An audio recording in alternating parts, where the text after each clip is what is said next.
Alors, aujourd'hui, nous allons voir un algorithme de recherche. Pourquoi je dis un algorithme de recherche? Parce qu'il n'existe pas un seul algorithme de recherche, il en existe plusieurs. Et nous allons voir un modèle très simple. Dans une prochaine vidéo, nous allons voir le modèle dichotomique. Et pour illustrer le modèle simple, nous prenons le cas, par exemple, vous avez des tiroirs et plusieurs tiroirs. Et parmi tous ces tiroirs-là, il y en a un qui contient quelque chose et que vous voulez trouver cet objet-là. Supposons que plusieurs tiroirs et que vous avez déjà l'autre des tiroirs, donc vous savez où vous pouvez commencer et vous voulez trouver peut-être votre micro qui se trouve dans l'un ou l'autre de ces tiroirs. Mais qu'est-ce que vous allez faire? Vous avez déjà en mémoire, en tête, l'objet que vous cherchez. Vous allez ouvrir un premier tiroir et regarder si le micro s'y trouve. Si ce n'est pas le cas, vous fermez. Vous ouvrez un deuxième tiroir, désolé, et ainsi de suite. Ce qui est intéressant, c'est que dès que vous avez trouvé votre micro, vous allez vous arrêter. Si au troisième tiroir, vous avez le micro, eh bien, vous n'allez pas continuer à ouvrir le quatrième, le cinquième, ainsi de suite. Le premier cas que nous allons voir ne pourra pas considérer cette situation particulière. L'algorithme que nous allons voir va s'étaler sur tous les tiroirs, les ouvrir l'un après l'autre, vérifier si la valeur recherchée est dans tel ou tel tiroir et arriver jusqu'au dernier. Nous savons qu'un algorithme s'exécute de manière séquentielle, ligne par ligne.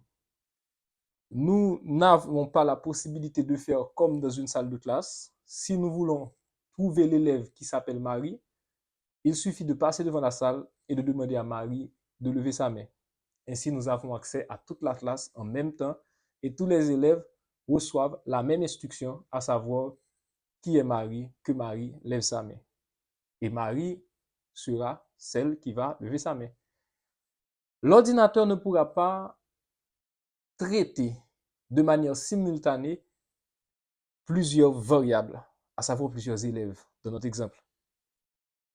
Mais il va de préférence considérer chaque personne de manière séquentielle, l'un après l'autre, et de vérifier, c'est toi Marie? Non, on continue, ainsi de suite. Et c'est ce que nous allons illustrer avec le tableau. Et ici, nous avons des étiquettes, et sous les étiquettes, nous avons des valeurs. Nous pouvons considérer la suite de ces étiquettes, les 5 étiquettes, comme des cases d'un vecteur dont les valeurs ne sont pas connues d'avance. Ici, nous avons la case indice 0, puisque nous savons, lorsque nous faisons l'algorithme, nous commençons la numérotation en général à partir de 0. La case numéro 1, la case numéro 2, la case numéro 3 et la case numéro 4. On est d'accord, de 0 à 4, ça fait 5 éléments. Et nous voulons trouver la valeur 48. Ici, précisément, nous allons voir la logique, comment ça se fait. Nous allons, et je dirais, mettre en relief les étapes. Vous savez déjà comment trouver une valeur quantique. Il suffit de soulever les étiquettes et de voir les valeurs qui sont écrites sur le tableau. Mais là, nous voulons insister sur les étapes, sur l'aspect de la pensée informatique et dans une prochaine vidéo probablement, ou dans celle-ci, nous allons voir comment on peut écrire cet algorithme. Déjà, vous avez la syntaxe si vous avez suivi le cours niveau 1. Et bien, qu'est-ce que nous allons faire? Nous appelons ce vecteur V. Donc, c'est un vecteur V qui contient 5 cases, numérotées de 0 à 4. Et nous avons la valeur 48 que nous voulons retrouver dans ce vecteur. Et qu'est-ce que nous allons faire? Une fois la valeur 48 retrouvée, nous allons dire, voici dans quelle case se trouve cette valeur. Et pour commencer, puisque nous allons répéter des comparaisons, vous voyez, répétition, il faut penser à utiliser une boucle. Vous avez vu probablement dans le cours niveau 1 qu'on utilise en général 3 boucles, la boucle pour, la boucle tant que et la boucle répétée. Et puisque précisément ici, nous savons déjà le nombre de fois que la répétition sera faite, à savoir première fois, deuxième fois, troisième fois, quatrième fois, cinquième fois, ça fait 5 fois, eh bien, la boucle la plus commode d'utiliser, c'est la boucle pour. Eh bien, justement, on va utiliser la boucle pour et on va dire quoi? Pour i étant un compteur, une variable qui va compter, pour i allant de 0 à 4, qu'est-ce qu'on va faire? Eh bien, on va comparer v de 0, puisque notre vecteur, on l'a appelé v indice 0 à 48. Si il y a égalité, on prend l'indice 0, on aura une autre variable pour stocker l'indice 0, et on continue puisque c'est une boucle pour. N'oubliez pas, la boucle pour, eh bien, de toutes les façons, elle va s'exécuter le nombre de fois qui a été précisé. Et on va continuer. Si V1 égale à 48, alors la variable qu'on va appeler x prendra la valeur 1. Si V2 égale à 48, ainsi de suite. Donc, on fait cela comment? On a 48.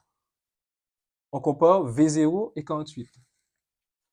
V0, c'est 25. Donc, V0 n'est pas égal à 48. On laisse. On compare V1. V1, c'est 17. Ce n'est pas égal. On continue. Donc, I prend la valeur 2. Est-ce que V2 est égal à 48? Non. I prend la valeur 3. Est-ce que V3 est égal à 48? Oui. À ce moment-là, X prend la valeur 3. On a l'indice. Et on continue quand même, puisque c'est une boucle pour. I prend la valeur 4. Est-ce que V4 égale à 48? Non. V4, c'est 32. Et on reste là.